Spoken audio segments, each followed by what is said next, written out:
Olá, você que nos acompanha no Canal Rural nesta manhã de quarta-feira, seja bem-vindo ao Bom Dia Senar Mato Grosso. Aliás, bom dia para você que está nos acompanhando. Esse é o nosso encontro semanal. Sempre, você sabe, Bom Dia Senar Mato Grosso traz aqui instrutores, parceiros também do Serviço Nacional de Aprendizagem Rural aqui de Mato Grosso, que sempre trazem informações importantes para que você aplique no dia a dia da sua propriedade rural, na sua atividade. Claro, busque ser cada vez mais assertivo, conseguir chegar sempre mais próximo dos resultados esperados, juntamente com essas informações que a gente traz semanalmente aqui. Você sabe que no Bom Dia Senar Mato Grosso você é convidado a participar, sempre enviando suas dúvidas ou então suas sugestões de temas para a gente trazer aqui no programa. O telefone vai aparecer daqui a pouquinho na sua tela, é o 65 99 212 1055. Você manda sua mensagem por WhatsApp aqui para a gente pode responder a sua dúvida aqui no programa ou, claro, preparar o próximo tema conforme a sua demanda, a sua vontade. Vamos então trazer o nosso convidado de hoje. Quem está aqui comigo é o Benjamin Acunha. Tudo bem? Tudo bem, Patrone. Bom dia, produtor, bom dia.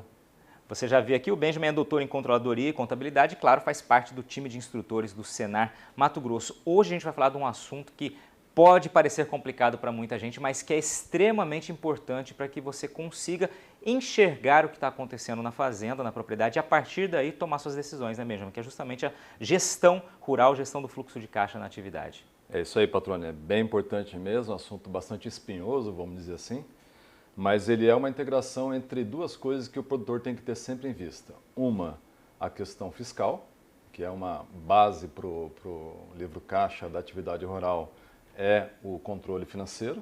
E uma outra questão que ele tem que ter em vista é o seu planejamento de financiamento, planejamento de investimento e quanto que a operação está gerando. Então, o nosso assunto hoje ele é uma integração de conhecimentos que pode ser muito útil tanto para o produtor de pequeno porte quanto para o de grande porte. Você destacou aqui no título da apresentação fluxo de caixa, né? Então você Exatamente. vai analisar algo diferente do que é aquela informação contábil que vai, por exemplo, para o contador ali. Exato. Então a gente tem, por necessidade, reunir a nossa movimentação financeira, pegar os nossos extratos bancários, pegar as notas de venda, as notas de compra e levar frequentemente para os nossos contadores. A questão é que o contador ele utiliza para a finalidade pela qual ele é pago, né, que é fazer a prestação de contas para o fisco. E a gente pode pegar essa mesma informação e reprocessá-la para efeito de informação. A grande dificuldade da atividade rural é que a gente tem geralmente no produtor uma pessoa que não tem formação gerencial. Então algumas questões são difíceis de interpretar e que precisa da gente gerar um pequeno esclarecimento para que ele possa ter na mão uma ferramenta de gestão que pode ajudar bastante. Agora, no ambiente que a gente vive hoje, num mundo cada vez mais competitivo, né, onde os custos são muito elevados, claro, as margens ficam muito estreitas quando elas aparecem, né? Saber analisar isso é fundamental, né? Principalmente por questão de segurança, né? Porque quando a gente está controlando o resultado econômico, os custos, eu vou me basear num regime chamado regime de competência, que os contadores conhecem muito bem, mas que produz uma certa distorção. Falar em controle de custo, eu estou falando de quando que aquilo foi gerado e não necessariamente quando que aquilo foi pago. No caixa, no controle de caixa, a gente está controlando quando ele foi pago. Trouxe aqui um exemplo para você dar uma pensada, para você ver que a armadilha acontece, pode ser até com você mesmo. Feita uma venda em dezembro de 2018 e recebida em janeiro de 2019. Quando é que você apuraria o seu lucro? Em dezembro, quando você vendeu? Ou em janeiro, quando você recebeu? Bom, já respondeu o que eu penso. Acredito que quando chega o dinheiro seria janeiro. Então, essa é a sensação que a gente tem, porque é o momento que a gente reembolsa. E na verdade não é. Eu fiquei rico, vamos dizer assim, economicamente, quando eu troquei a carne do plantel que eu vendi, né, a preço de custo, e tem um boleto, alguma coisa que o frigorífico me deu, que é o valor que eu tenho para receber, que está o boleto. Boleto de 1 milhão contra um custo de 800 mil. Então eu tenho 200 mil enriquecido em dezembro, mas que só vai virar liquidez no meu bolso em janeiro, que é o momento financeiro. Então esse descolamento aqui, que não é fácil do produtor fazer. Então ele acaba abandonando esse tipo de controle porque ele não vê no controle gerencial dele o mesmo resultado que ele vê no banco. Então o fluxo de caixa vai nos proporcionar exatamente essa integração entre dois lados da propriedade. De um lado, a demonstração de resultado, que apura produtividade, rentabilidade, lucratividade, e de outro, financeiro, que é a base para eu fazer o meu planejamento, se eu vou pegar emprestado, se eu vou fazer um investimento, se eu não vou, se eu tenho recursos, se eu não tenho. Então, dois relatórios tradicionais que a gente utiliza para acompanhar esses dois aspectos são a demonstração do resultado, que é tradicional, a gente está acostumado a ver nos relatórios do IMEA, por exemplo, a gente vê muita questão de demonstração de lucro, a geração das receitas confrontadas com os custos e as despesas e gerando lucro ou prejuízo. Qual é o problema disso aqui? Geralmente a gente distorce porque a gente vai apurar baseado na regra da competência, que é aquela que é difícil de entender. Baseado, para eu construir aquele relatório de lá, eu preciso ter, pensando quando é que gerou o benefício e quando é que consumiu. Isso é difícil para o produtor fazer. Agora, eu posso ter esse outro relatório que está aqui na nossa mão, que é o fluxo de caixa, que ele é dividido em 3 fluxos. O fluxo de caixa das atividades operacionais, das atividades de investimento e das atividades de financiamento.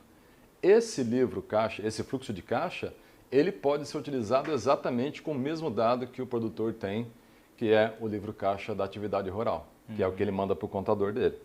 Então, esses dois modelos, eles são excelentes para a gestão. A grande questão é que aquele lado de lá, o da demonstração de resultado, ele é mais difícil para o produtor produzir, e esse aqui é extremamente fácil, eu posso fazer em casa mesmo e ter um controle desde que eu pare alguns minutos para poder analisar o meu extrato. Perfeito. Ok? Então, de um lado, o que pode me gerar problemas? Uma empresa pode ter problemas econômicos, uma empresa pode ter problema financeiro. A minha pergunta é a seguinte: eu estou com dinheiro, eu estou rico? Depende, não necessariamente. Eu posso ter emprestado dinheiro no banco, estar com dinheiro na conta e não estou rico, eu estou devendo aquele dinheiro. Eu posso ser rico, então eu posso ter uma propriedade grande, um estoque grande de animais, sem ter vendido, ou seja, eu não estou com dinheiro no banco, mas eu não estou pobre, eu tenho coisas para vender. Então esse descolamento, ele é importante para a gente porque com isso eu analiso o aspecto econômico. Mas para efeito de gestão do dia a dia, que é o que eu sinto, do meu cheque voltando, de faltar dinheiro para pagar uma duplicata, então isso é controlado pelo aspecto financeiro. Esse aspecto financeiro, ele nos dá coisas muito importantes, que são as questões como liquidez, como endividamento, como grau de risco. Então, quando eu vou pedir, por exemplo, uma recuperação judicial, eu tenho que provar para a autoridade judicial que eu tenho problemas financeiros, mas eu tenho condições econômicas de me recuperar. Ou seja, eu não estou conseguindo pagar a minha dívida naquele momento, mas se for me dado algum tipo de suporte, eu consigo ao longo do tempo me recuperar. Perfeito. Então essa é a questão do aspecto financeiro. Uma outra questão importante para a gente falar sobre a gestão do fluxo de caixa é que ele pode ser baseado com base na lógica fiscal, que o nosso contador vai ter, ou com base na ótica gerencial, que aí a gente precisa olhar dentro da propriedade. O fiscal, ele vai principalmente querer separar o que é benfeitoria, por exemplo, fazer um curral, fazer uma sede, reformar um pasto, fazer uma cerca, isso é benfeitoria. Terra nua, porque a terra nua não pode ser computada no resultado fiscal. Então essa é a principal preocupação do contador. Ele também quer separar o que é resultado da atividade rural, da própria propriedade, de vendas lá, do que é da atividade da cidade, porque eles são apurações separadas. O do rural é mais estimulado, tem mais incentivos. E aqui no gerencial, a gente quer separar, e aí a gente vai ter que entender isso durante o nosso encontro de hoje, falar sobre o que é operação, o que é investimento e o que é financiamento. Entra todo o meu movimento classificado. Vamos então para a próxima tela para a gente finalizar. Beleza, vamos lá? Vamos lá. O que é a vantagem do fluxo de caixa? A gente começa com saldo inicial, então é o saldo que eu tinha no mês passado. Tenho todo o movimento classificado de operação, de investimento e de financiamento, separando entre o que é entrada e o que é saída. Então, essa variação aqui que vai ter acontecido pode ter aumentado a minha liquidez ou diminuído a minha liquidez e vai resultar no meu saldo final. Então, o que a gente tem, na verdade, é um controle gerencial que segrega os tipos de geração de caixa e que eu sei se eu estou mais apertado ou mais folgado e qual é o motivo. Então, essa é a grande utilidade desse relatório que a gente está demonstrando hoje. Beleza, Benjamin, para a gente fechar esse bloco aqui, só te pergunto, o produtor que está nos acompanhando, que não faz uso completamente dessas informações ainda, está vendo, falou, peraí, é importante eu começar a olhar para isso para poder fazer essas minhas análises corretas. Qual seria a dica inicial que a gente pode trazer no próximo bloco? Certo, a dica inicial é eu preparar uma conta bancária onde eu centralizo os meus movimentos da atividade rural, onde eu não misture muitos fluxos. Então é uma questão, uma dica básica em que eu consigo já ter o dado separado já desde o banco. Perfeito. Vamos encerrar esse bloco por aqui. No próximo bloco você vai nos mostrar como faz a análise, né? Como as análises são feitas, né? Tem vários modelos ali para a gente seguir. Você continue com a gente, o assunto é importante, o Benjamin está trazendo informações aqui sobre gestão, né? Gestão a gente sabe que é o caminho para que você consiga enxergar o diagnóstico da sua propriedade e tomar as suas decisões. Então, portanto, continue com a gente, daqui a pouquinho a gente volta ao vivo aqui do estúdio do Canal Rural Mato Grosso em Cuiabá. Este é o Bom Dia Senar Mato Grosso. Continue conosco, já voltamos.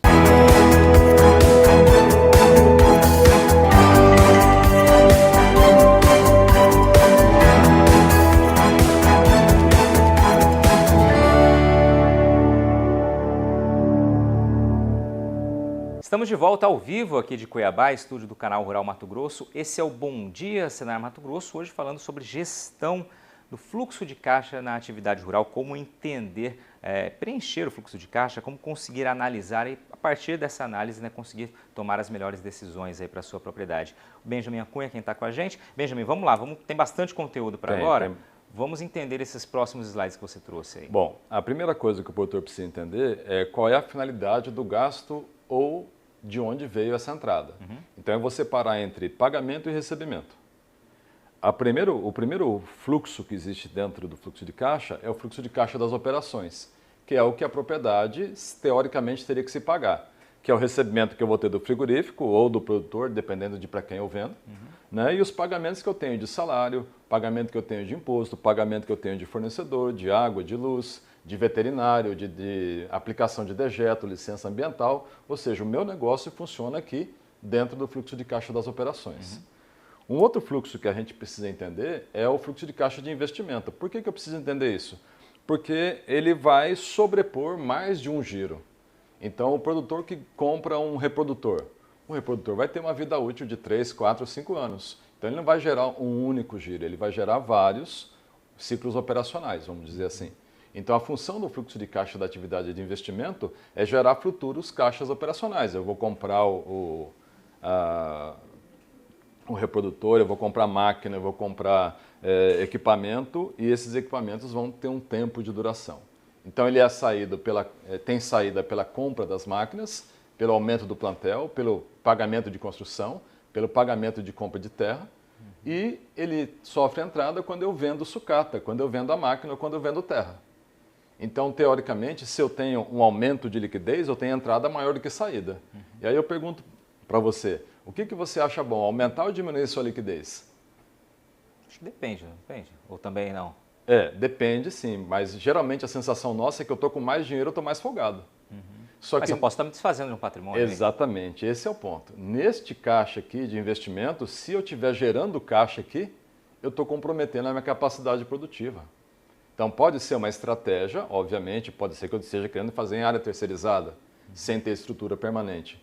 Mas se eu estou vendendo terra, eu vou ter menos coisa para produzir no ano que vem, eu vou ter que arrendar. Se eu estou tendo menos máquina, eu tenho menos coisa para produzir. Se eu estou vendendo reprodutor, eu tenho menos coisa para gerar. Então, se eu tenho um fluxo de caixa positivo aqui no investimento, talvez não seja tão bom, a não ser que ele seja parte de uma estratégia específica que eu tenha para aquele momento. Perfeito. O terceiro fluxo nosso, que geralmente é o nosso socorro, é o fluxo de caixa da atividade de financiamento. Ele sofre entrada por quando eu vou lá no banco e pego empréstimo ou quando o sócio injeta dinheiro na atividade. Eu injeto mais dinheiro pessoal na própria atividade. E tem saída quando eu pago os empréstimos e quando eu distribuo o lucro. Então, essa aqui é teoricamente uma das fontes onde a gente procura. A gente procura analisar, e eu preparei aqui 4 grandes fases. Uma dessas grandes fases seria um cenário em que eu estaria tendo início na minha atividade. Se eu estou começando a atividade, eu não estou acostumado a produzir ainda, eu não selecionei matriz, eu não selecionei funcionário, então eu estou aprendendo a atividade, eu estou começando a mexer com suíno, com gado, o que eu estiver fazendo. Nessa fase de aprendizagem, é muito comum eu ter dentro da minha operação um fluxo negativo, eu vou gastar mais do que eu ganho. E, em paralelo, eu estou tendo que comprar a matriz, eu estou tendo que estruturar a minha propriedade, então o fluxo de caixa de investimento vai ficar negativo também. O que vai acontecer? Para eu não quebrar, eu preciso procurar um suporte no financiamento. Qual é o problema? A gente não tem essa visão e quando eu estou começando, notei que não está dando dinheiro, eu vou lá e desisto da atividade. a gente tem índices aí, toda hora alguém divulga alguma coisa de mortalidade de atividade, e tem um estudo aí que diz que nos primeiros 5 anos, 50 e poucos por cento 53% dos empreendimentos brasileiros fecham. Então, por quê? A gente não acompanha isso aqui. Então é natural, se eu estou no início, é natural que eu tenha sofrimento perdendo dinheiro na operação. É normal que eu tenha um sofrimento financeiro tendo que fazer um investimento. Então eu preciso me estruturar buscando uma parceria financeira que vai me dar suporte para esse tipo de atividade na fase no meu início. Quando eu começar a crescer, no meu crescimento eu já estou dominando o negócio, eu já sou eficiente. Só que o caixa que é gerado na operação não é suficiente para poder bancar os meus investimentos. Se eu estou crescendo, eu estou aumentando área, estou aumentando barracão. Então, eu estou precisando investir. Aonde eu vou buscar isso? No caixa de financiamento. É a segunda fase que a gente tem. A terceira fase, que é o céu de brigadeiro, que todo mundo gostaria de ter, é ter um caixa operacional positivo, ou seja, ser eficiente na minha operação. O meu investimento, eu vou fazer atualização tecnológica, substituir máquinas antigas, renovar o meu plantel. Então, nessa fase do caixa de investimento, eu tenho um pedacinho positivo pela venda das sobras da sucata e grande negativo porque eu estou comprando máquina nova. Então, a substituição de máquina ele faz a transição no caixa de investimento. No caixa de financiamento, ele já fica negativo. Por quê? Quando eu estou na maturidade, eu vou diminuir minha exposição ao risco, eu vou diminuir meu financiamento, eu vou diminuir minha alavancagem. E quando eu diminuo minha alavancagem, eu diminuo meu risco. Então, é a fase áurea do negócio. Só que o que pode acontecer? Pode acontecer do produtor ficar já de uma idade avançada, não conseguir envolver os seus filhos na atividade, ou seja, ele começar a ficar cansado de trabalhar no negócio. Ou seja, ele não estuda mais, ele não se atualiza. E nessa fase, o que começa a acontecer? Se eu não estou me atualizando, a minha operação ela começa a ficar negativa e os meus preços tendem a não ficar tão bons, eu não sou mais tão diferenciado. E aí, como eu começo a não ter tanta procura pela minha produção, eu começo a ficar com equipamentos ociosos que eu vou ter que vender. O meu investimento fica positivo, que é exatamente aquele cenário que a gente falou agora há pouco. O que eu vou precisar fazer nessa fase da decadência? Pagar os meus financiamentos e devolver dinheiro para quem me arrumou. Então é a parte onde fecha a própria atividade e o destino é acabar com o negócio. Ou seja, né, por esses esquemas que você passou aqui, é importante estar sempre analisando para enxergar em que momento você está vivendo a atividade. Se for naquela fase inicial, entender que você vai ter um comprometimento financeiro natural, e aí esse gap vai ser de acordo com o tamanho do seu propósito, o tamanho do negócio que você está Exatamente. Ninguém gosta de receber um telefone do gerente do banco e falar, a conta está estourada, eu vou devolver seu cheque. Tem um boleto aqui que não foi cobrado porque não tinha saldo. Então isso causa uma sensação ruim. Se a gente é governado por sensações, a gente erra. Agora, se a gente tem um controle, existe um plano, eu sei exatamente em que momento eu estou, em que fase que a gente está, como você destacou agora, e eu sei o que eu tenho que suportar, porque eu sei que talvez vai sair alguma coisa ali na frente, ou eu preciso me adaptar para poder sair desse status que eu estou. Perfeito? Importante. Então, isso é fundamental. Se a gente for governado por sensações, a gente pode estar errando. Exatamente. Então, nossa conta bancária pode nos enganar. Perfeito. Vamos seguindo então, que tem mais informação aí. Fluxo de caixa gerencial. Finalmente, senhores, olha só, o fluxo de caixa gerencial é para nós um controle bastante simples, porque ele já está no meu extrato, é só eu abrir o meu movimento e classificá-lo. A gente tem uma alta sensibilidade, o meu extrato vai me avisar, vai me dar o meu termômetro e eu sei de onde ele está saindo, a gente consegue classificar e ele permite que eu atue rapidamente para tomar decisões. Eu quero mostrar um roteirinho que a gente pode disponibilizar depois, o pessoal mandar por e-mail ou por WhatsApp, a gente pode distribuir, tá? É simplificado para poder trabalhar, mas eu queria chamar a atenção do seguinte, o fluxo de caixa deficitário, ele pode matar o negócio. Então, se eu não buscar organizar o meu fluxo nessas 3 operações que a gente mencionou, a gente pode perder o nosso empreendimento. E rápido, não é uma coisa devagar, é uma coisa rápida. Então, pode levar a gente a ter que pedir uma recuperação até falir, né? Sendo falando da pessoa jurídica. A variação de caixa, ela vai acontecer e eu preciso analisá-la. Então, para eu poder tomar decisão e, finalmente, é necessário que a gente tenha esse modelo para que a gente possa efetivamente agir e melhorar o nosso negócio. Perfeito. Vamos então a modelos, tabela. Vamos lá. Né? Aqui é onde a gente faz a conciliação. Ali eu coloquei alguns exemplos de contas bancárias que eu poderia ter. Eu posso ter 3, 4, 5 contas. Pego o meu saldo anterior, o saldo atual. A diferença que tem dos dois é a variação que a gente vai apurar pelo fluxo de caixa durante o período. Aqui tem uma nomenclatura. Só perguntando ali, mensal, diário, qual que é? Vai depender da sua necessidade. Perfeito. O ideal é que faça pelo menos uma vez por mês. Perfeito. No mínimo. Né? Agora tem gente que faz isso semanal.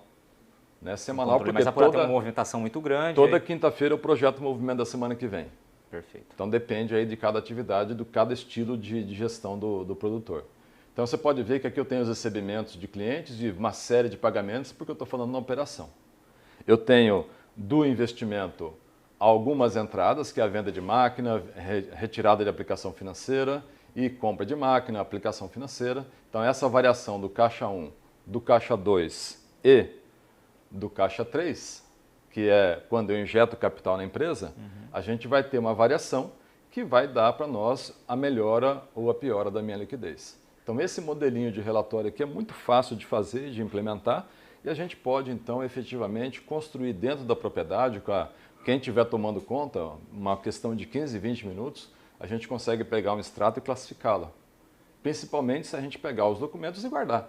Então o produtor tem que se acostumar, comprou um insumo, coloca na porta do carro, mas não pode esquecer de tirar da porta do carro e levar para o escritório. Né? Esse controle básico aqui a gente tem que ter. Porque quando eu puxar o extrato bancário lá, eu vou ter que saber para que foi aquele pagamento.